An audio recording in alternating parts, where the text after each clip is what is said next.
جیسے ہم کہہ سکتے ہیں کہ ہم نے کوئی فار ایگزامپل ویڈیو لگائی تو کوئی بھی اسے شیئر وغیرہ کر سکتا ہے, لائک کر سکتا ہے. تو اس کے اندر ہم کہہ سکتے ہیں کہ اس پہ اپلائی نہیں ہو سکتا. ریورس انجینئرنگ کے اندر ہم کہہ سکتے ہیں کہ فار ایگزامپل ہمارا کوئی بھی مٹیریل تھا, اس کے اوپر کسی نے مزید ورکنگ کرنے کی ٹرائی کی. جیسے ہم کہتے ہیں نا کہ ہمارے پاس اکثر اوقات ایسا ہوتا ہے کہ ہم کوئی چیز جیسے سپوز ہم کوئی سرچ کرتے ہیں تو کوئی پرسن اسی کے اوپر ریسرچ کرنے کی کوشش کرتا ہے.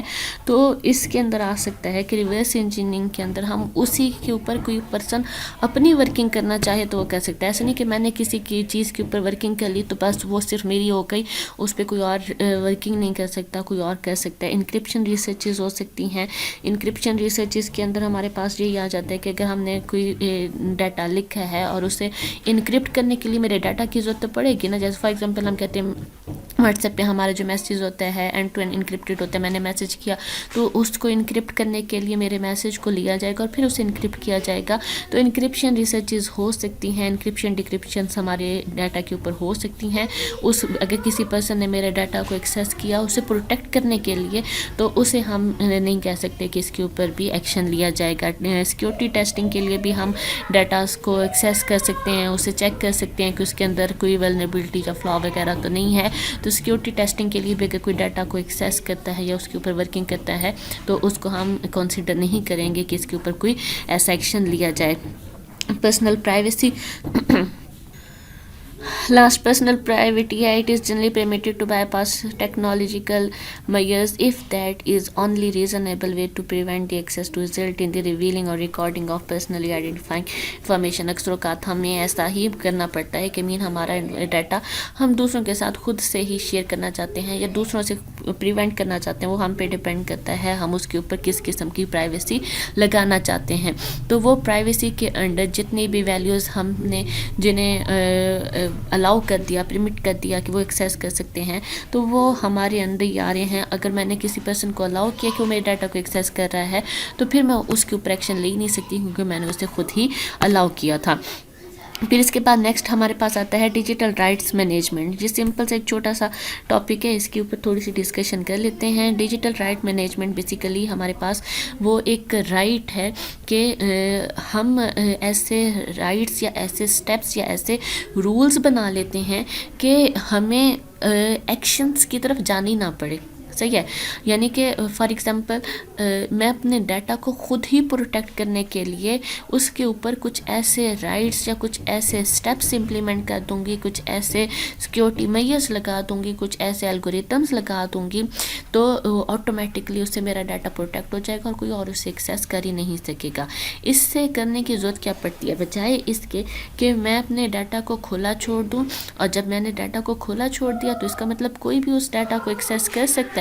پھر اس کسی اور نے ایکسیس کر لیا تو پھر میں کہوں کہ نہیں اب میں رپورٹ کروں گی, اب میں اس کے اوپر ایکشن لوں گی, پھر وہ ایکشن لیا جائے گا, پھر اس کے اوپر تحقیق ہوگی, رپورٹنگ ہوگی, ورکنگ چلے گی, اور پھر اس کے بعد اس کا اکاؤنٹ بلاک ہوگا. تو اس پورے ٹائم پیریڈ سے پہلے زیادہ بہتر کیا ہے میں خود ہی اپنے ڈیٹا کو پروٹیکٹ کر لوں نا, تاکہ کوئی اسے ایکسیس ہی نہ کر سکے. ٹھیک ہے, تو اس قسم کے جب ہم اپنے ڈیٹا کے اوپر کچھ رائٹس اپلائی کر دیتے ہیں, کچھ سیکیورٹی میئرز اپلائی کر دیتے ہیں, تو وہ ڈی آر ایم کے اندر آتا ہے. ٹھیک ہے, ڈی آر ایم آپ کے ڈیٹا کو پہلے ہی پروٹیکٹ کر دیتا ہے کہ کوئی اسے ری ایکسیس یا ریکمپوز کر ہی نہ سکے, کوئی اس کے اوپر اس قسم کے ڈیٹا کو ایکسیس کر کے ورکنگ کر ہی نہ سکے. جیسے سپوز اگر ہم کہتے ہیں کہ میں نے اپنی فار ایگزامپل ہم کہتے ہیں کہ میری ایک گاڑی تھی, ٹھیک ہے, میں نے اس گاڑی کو کہیں کھڑا کیا اور میں نے اسے پروٹیکٹ ہی نہیں کیا, تو کوئی بھی پرسن اسے چوری کر سکتا ہے. اب چوری ہو گیا تو پھر جی میں نے جا کے رپورٹ لکھوائی, ایف آئی آر کٹوائی, پھر ورکنگ ہوئی, کہیں سے ملی, پھر اس کے بعد یہ ثابت کرتے ٹائم گزر گیا کہ یہ میری ہی ہے. اچھا, اب اس سے بہتر کیا ہے کہ میں ایسے گاڑی اپنی کہیں کھڑی ہی نہ کروں نا, میں اپنی گاڑی کو خود ہی پروٹیکٹ کروں نا, تاکہ کوئی اسے چوری کر ہی نہ سکے. جب میں نے اسے پروٹیکٹ کر لیا تو پھر تو کوئی اسے چوری کرے گا ہی نہیں. پھر تو آپشن مین کہ وہ تو پھر سیکنڈری آپشن پہ چلی جاتی ہے نا, کہ اگر چوری ہو گئی تو پھر اس پہ جائیں گے. لیکن اگر سب کے سامنے ایک چیز پڑی ہے تو وہ تو چوری ہونے پہ اس کے زیادہ چانسز ہیں. تو پہلی چیز کیا ہوتی ہے کہ آپ اگر کوئی اپنی انٹلیکچوئل پراپرٹی آپ کے پاس ہے, اگر آپ کا کوئی انٹینجیبل ہڈن ٹیلنٹ ہے تو آپ اسے خود ہی پریونٹ کریں. آپ اس کے اوپر ایسے سیکیورٹی میجرز لگائیں کہ کوئی اسے کاپی نہ کر سکے. آپ اس کے اوپر ایسے سیکیورٹی میجرز لگائیں کہ کوئی اسے ری ڈسٹریبیوٹ کر ہی نہ سکے. جب آپ آٹومیٹکلی اس کے اوپر پریونشنس لگا دیں گے تو وہ پریونٹ ہو جائے گا اور پھر بعد کے ایکشنز لینے کی ضرورت ہی نہیں پڑے گی. تو ایسے جو میئرمنٹس ہوتے ہیں جو آپ کے ڈاٹا کو سیکیور کرنے کے لیے یوز ہو رہے ہوتے ہیں انہیں ہم ڈیجیٹل رائٹ مینجمنٹ کے اندر کنسیڈر کرتے ہیں. اس کے اندر ہمارے پاس DRM system should meet the following objects: provide persistent content protection against unauthorised access, یعنی کہ آپ کے ڈاٹا کو انآتھرائزڈ ایکسیس سے پریونٹ کرنے کے لیے یوز ہو ایسے آبجیکٹوز کا استعمال. یعنی کہ بیسیکلی ہم کہہ سکتے ہیں کہ جو اس کی رسپانسبلٹیز ہوتی ہیں DRM کس چیز پہ کام کر رہا ہوتا ہے وہ ایکسیسنگ پہ انآتھرائزڈ پرسن ایکسیس نہ کر سکے. Support a variety of digital content types, یہ ڈفرینٹ قسم کے مٹیریلز پہ یوز ہو سکتا ہے. ایسا نہیں کہ کسی سافٹ ویئر یا کسی ڈیٹا بیس پہ نہیں، music files, video stream, digital books, images وغیرہ کسی پہ بھی ہم امپلیمنٹ کر سکتے ہیں. Support content use on a variety of plate form, یعنی ڈفرینٹ چیزوں پہ چلنے والے PCs پہ، PDS پہ، بورڈ یا موبائل فونز وغیرہ پہ چلنے والے مٹیریلز کو پروٹیکٹ کر سکتا ہے. Support content distribution on a variety of media including CD-ROM، یعنی کہ کانٹینٹ ڈسٹریبیوٹ ہو. سپوز میں نے کوئی CD بنائی ہے تو وہ CD مزید کہاں کہاں ڈسٹریبیوٹ ہو سکتی ہے، ان پہ بھی ورکنگ کر سکتا ہے. ٹھیک ہے. DRM کے کانسیپٹ کے اندر 3 قسم کے لوگ انوالو ہو سکتے ہیں. کانٹینٹ پرووائڈر، جس کی وہ پراپرٹی ہے، جس کا وہ ڈیٹا ہے، جس کے پاس زیادہ رائٹس ہوتے ہیں، جو خود ہی سپوز کرتا ہے کہ یہ ڈیٹا میرا ہے اور یہ کون استعمال کر سکتے ہیں. ڈسٹریبیوٹر وہ لوگ ہوں گے، یعنی کہ فار ایگزامپل میرا ڈیٹا ہے تو میرا ڈیٹا میں آگے کس کے ساتھ شیئر کر سکتی ہوں اور وہ لوگ آگے کس لوگوں کے ساتھ شیئر کر سکتے ہیں. یہ ڈسٹریبیوٹر کے اندر آ جاتا ہے. جیسے فار ایگزامپل اگر کوئی آن لائن شاپ ہے تو میری فزیکل شاپ پہ کون سے لوگ آ کے ایکسیس کر سکتے ہیں، یا میری شاپ کو آ کے ایکسیس کرنے والے تو خیر یوزر یا کنزیومر میں آ جائیں گے. میری شاپ کے مٹیریل کو کون سے لوگ آگے پہنچا سکتے ہیں. سپوز میری شاپ ہے تو میں نے شاپ پہ 2 اور لوگوں کو رکھا ہوا ہے جو میرے جو بھی آئٹمز وغیرہ ہیں وہ کنزیومر یا کسٹمرز کو دکھاتے ہیں، تو وہ لوگ بھی میرے ڈسٹریبیوٹر میں آئیں گے. پھر میں نے ان کے امیجز، اپنی شاپ کے ڈریسز کے امیجز بنا کے فار ایگزامپل اپلوڈ کر دیا کسی ویب سائٹ پہ، ویب سائٹ بھی وہ ڈسٹریبیوٹر میں آ جائے گی کیونکہ وہ بھی میرے ہی مٹیریل کو آگے ڈسٹریبیوٹ کر کے لوگوں تک پہنچا رہی ہے. ٹھیک ہے. کنزیومر جو اس چیز کو خریدنے والے یا اسے ایکسیس کرنے والے یا اینڈ یوزر جسے ہم کہہ سکتے ہیں وہ لوگ ہوتے ہیں. ٹھیک ہے. اسی چیز کو یہاں پہ ایک ڈائیگرام کے تھرو بھی بتایا گیا ہے. اب پھر اس کے بعد آتے ہیں کلیئرنگ ہاؤس، جو ہمارے پاس فائنینشیل ٹرانزیکشنز وغیرہ کو ہینڈل کرتے ہیں. سپوز جیسے ہمارے پاس ہوتا ہے نا، آپ دراز سے کوئی آن لائن پیمنٹ کرتے ہیں تو وہ وہاں سے اکاؤنٹ سے آپ کی پیمنٹ اس پرسن تک جس کی وہ چیز تھی وہاں تک پہنچانا صحیح ہے. یا آپ لوگ جیسے دیکھیں فی پے کرتے ہیں بینک میں کسی کالج کی، تو وہ اکاؤنٹ سے اس بینک کے اس کالج کے اکاؤنٹ تک فی کو لے کے جانا، یہ ساری چیزیں اس کے اندر آ جاتی ہیں. ٹھیک ہے. تو یہ ہمارے پاس ڈفرینٹ قسم کے لوگ ہوتے ہیں جو اس پورے سسٹم کے اندر انوالو ہوتے ہیں. نیکسٹ یہاں تک انف ہے آئی تھنک. پھر فردر ہم نیکسٹ ڈسکس کریں گے باقی اس کے اوپر.